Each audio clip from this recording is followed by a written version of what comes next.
प्यारे बच्चों नमस्कार, स्वागत है चैनल कृष्णा क्लासेस में। कक्षा 10 गणित की प्रश्नावली 3.1 में हमने 4 सवाल कर लिए हैं। अब करेंगे पांचवा सवाल। पांचवा सवाल क्या है? एक आयताकार बाग जिसकी लंबाई चौड़ाई से 4 मीटर अधिक है तथा अर्ध परिमाप 36 मीटर है। बाग की बीमाई ज्ञात की। बीमाई मतलब बाग की लंबाई चौड़ाई ज्ञात करनी है आपको। तो कैसे करेंगे? क्या गया है? लंबाई चौड़ाई से ज़्यादा है, उसकी लंबाई कितनी ज़्यादा है? माना चौड़ाई मान लेंगे, माना चौड़ाई बराबर x मीटर मान ली हमने बाग की।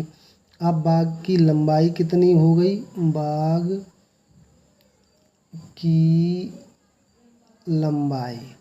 लंबाई क्या कह रहा है? चौड़ाई से 4 मीटर ज़्यादा है, तो चौड़ाई x से ज़्यादा माने जोड़ दो 4 मीटर, इतनी हो गई। अब परिमाप आयत तो आप समझते हैं, आयत जानते हैं आयत क्या होता है? ऐसा चतुर्भुज जिसकी भुजाएं 90 अंश के कोण पे मिलती हो और आमने सामने की भुजाएं बराबर हो। ये भुजा इसके बराबर हो और ये भुजा इसके बराबर हो, तो ये आयत होता है।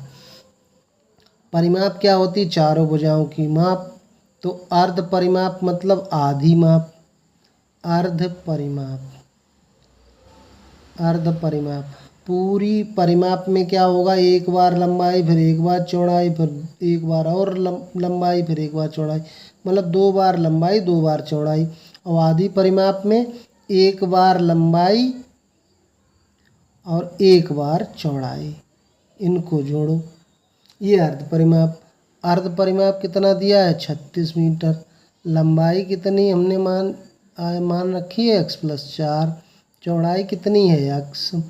4 इधर आ गए अगर आपके, तो प्लस की संख्या पक्षांतर में इधर आएगी माइनस, और x जुड़ के कितने होगा? 2x। ये 32 बराबर 2x, तो x बराबर क्या हो गया? गुणा की संख्या कहाँ चली जाएगी? भाग में। और ये 16 दूनी 32 होता है। तो x हमने क्या माना था? चौड़ाई। बाग की चौड़ाई आ गई आपकी 16 मीटर। और लंबाई कितनी होगी? लंबाई x + 4 मानी थी, मतलब इससे 4 ज़्यादा। 16 + 4 करोगे तो कितनी आ जाएगी? 20 मीटर। सवाल समझ में आ गया है तो लाइक ठोक दो, और चैनल को अभी तक सब्सक्राइब नहीं किए हैं तो सब्सक्राइब कर लो। आपके लिए कितनी मेहनत करता हूँ मैं, इतनी भयंकर गर्मी में बैठ के वीडियो बनाता हूँ, क्योंकि कमरे में एसी तो है नहीं।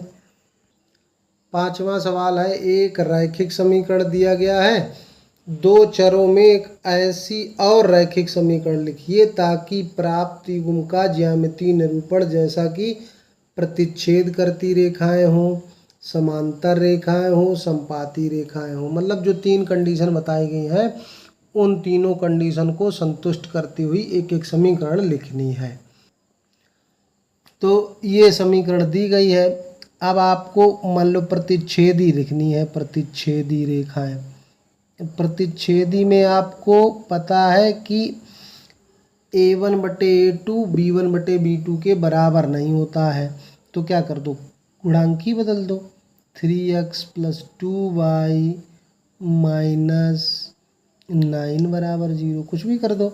यहाँ 2/3 होगा, यहाँ 3/2 होगा। ये अपने आप कर सकते हैं केवल। अब उसने कहा फिर समांतर, तो समांतर रेखाओं में क्या होता है?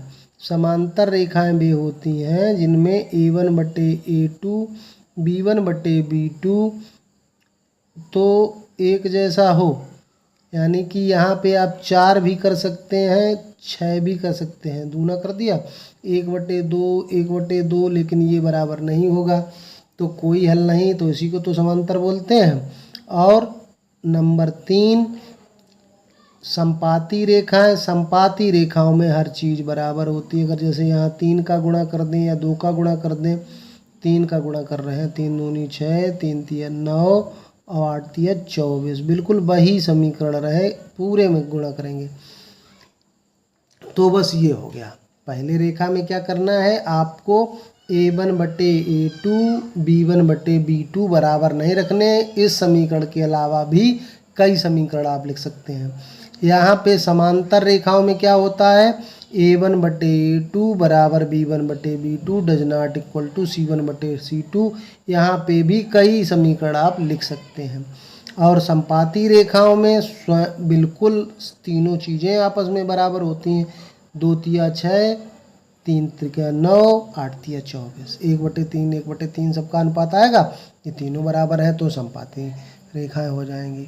बस इतना सरल है।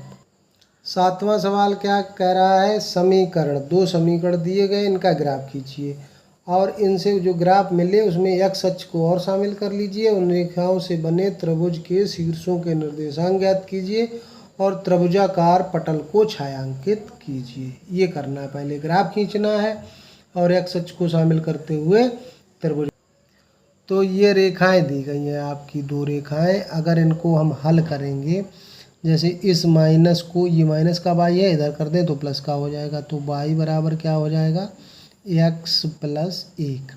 अब इसका ग्राफ खींचने के लिए एक्स और वाई के कुछ मान हम लोग रख लेते हैं।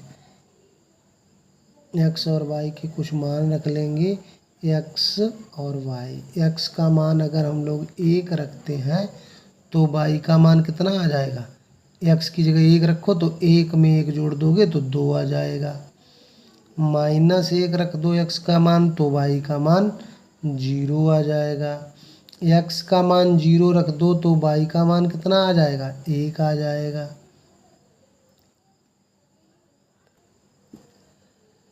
एक्स का मान 2 रख दो तो वाई का मान कितना आ जाएगा, 3। एक्स की जगह 2 रखोगे तो वाई का मान 3 हो जाएगा। इससे मान ज्ञात कर लेते हैं। 2y बराबर अगर ज्ञात करेंगे तो ऋण का 12 है, उधर जाएगा धन का 12। 3x धन का है, उधर जाएगा तो माइनस का। y का मान ज्ञात करेंगे तो 12 माइनस 3x बटे 2 हो जाएगा। अब इससे सारणी इसकी बना लेते हैं। x और y के मान ज्ञात कर लेते हैं कुछ इससे, जिससे दोनों के ग्राफ खिंच जाएं। और हमने शुरू में आपको बताया था कि x और y का मान 0 रख के ज़रूर ग्राफ खींच लेना। x का मान 0 रखोगे तो 0 में किसी संख्या से गुणा करें तो ये तो 0 हो जाएगा, तो कितना बचेगा, 12/2, यानी कि 2 छंग 12 हो गया। फिर y का मान 2 रख, x का मान 2 रख दो तो 12 माइनस 3 गुणे 2, 3 गुणे 2 6, 12 से 6 गया 6 और 2 का भाग देंगे, 2 तिया 6। ठीक है। अब x का मान 4 रख दो तो 4 तिया 12, 12 से 12 गया तो 0, 0 में किसी को भाग देंगे तो 0 ही आ जाएगा। तो ये हो गया। अब ग्राफ खींचना है तो उसको ग्राफ पेपर पे आप खींचेंगे ग्राफ। मैं ऐसे ही रफ ग्राफ खींचे देता हूँ आपको बताने के लिए। ये तो पहले का ग्राफ खींचेंगे, 1, 2। एक्स पे 1 चलना है तो वाई पे 2 चलना है, ये इसकी सीध में हो गया। -x पे -1 चलना है तो वाई पे 0, यानी कि यही बिंदु हो गया। 0, x पे 0 चलना है तो वाई पे 1 चलना है, ये बिंदु हो गया। और 2, 3, अगर इस पे 2 चलोगे तो इस पे 3 चलोगे तो इसकी सीध में ये बिंदु हो गया। तो इस तरह का ग्राफ आपको प्राप्त हो जाएगा। अब ये वाली लाइन यहाँ पे ऐसे बिंदु डाल देंगे, ये था -1, 0, ये 0, 1, ये 1, 2, ये 2, 3। इनको बिंदुओं को नाम देंगे A1, B1, C1, D1, ऐसे नाम दे देंगे। अब इस पे चलेंगे, x का मान 0 तो y पे 6 चलना है। 1, 2, 3 तो है, 4, 5 और 6 यहाँ पे आ जाएंगे। 2, 3 यही बिंदु हो गया।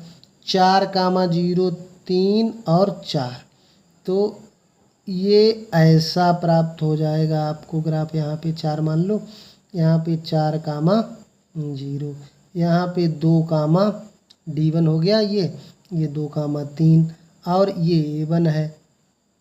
यहाँ पे कोई बिंदु और डाल दें, ये मान लो B2 है, ठीक है, दूसरी रेखा का बिंदु है। तो ये आपका बन गया है त्रिभुज, ये त्रिभुज आ गया। अब इसको छायांकित कर दिया, तो उसने बताया था इसके शीर्षों के निर्देशांक, एक ये D1 बना, एक A1, एक B2। तो शीर्षों के निर्देशांक क्या हो गए इसके, शीर्षों के निर्देशांक